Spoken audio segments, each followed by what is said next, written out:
Hey guys, here in America, we have these things called tariffs, which mean if we don't want to have something from somewhere else imported here, we gotta put a tax upon that so that people don't start buying that no more.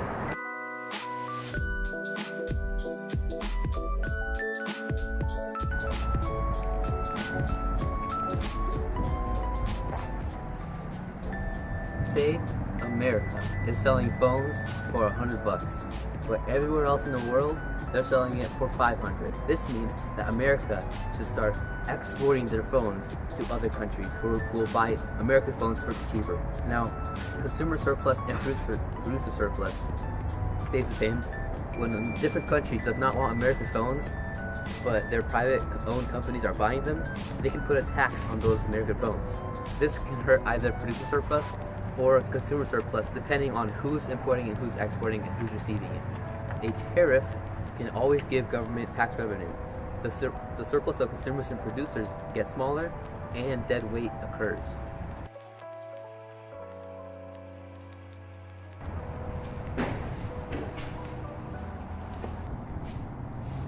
Whoa. That was close, guys.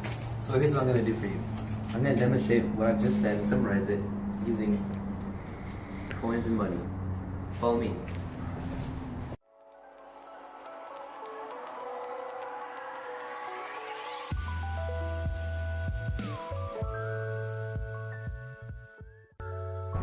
Now I'm going to talk to you guys about surplus and how it's affected by the government.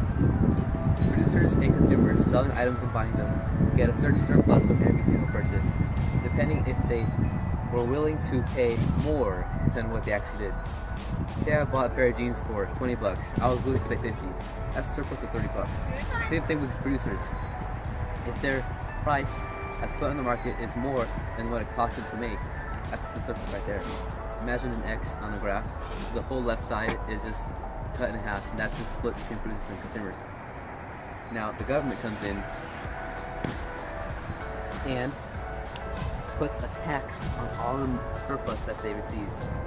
So they get some of the share, producers and consumers get less, and then there's dead weight that happens. What this means is some of the consumers and producers of these products and services decide to slowly leave out of the market in search of better prices, which means dead weight lost due to the government interfering with the regular competitive market.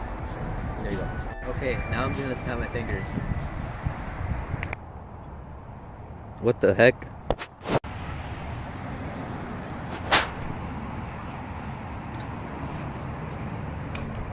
Oh.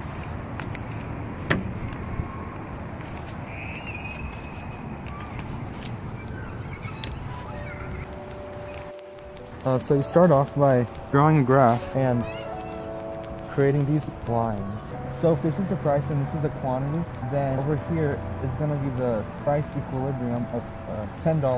Okay, so if the price equilibrium of the item is $10, then the consumer pays $10 and the producer receives $10. However, if there's a tax on the item, let's say $2, then the consumer is going to be paying $12, while the producer is going to be receiving only $8, because this goes away to the government. This goes to the government. This goes to the government, and this becomes the deadweight tax. But Ilya, what's the producer surplus and the consumer surplus? What happens to that? The producer surplus, which used to be this, becomes a much smaller triangle, which is only about this size. The same goes to the consumer surplus. The consumer surplus, which used to be this big triangle, becomes a much smaller triangle, which means that the consumer surplus becomes much smaller than it used to be because of the government tax. And that's what happens when tariffs are applied. And there you go.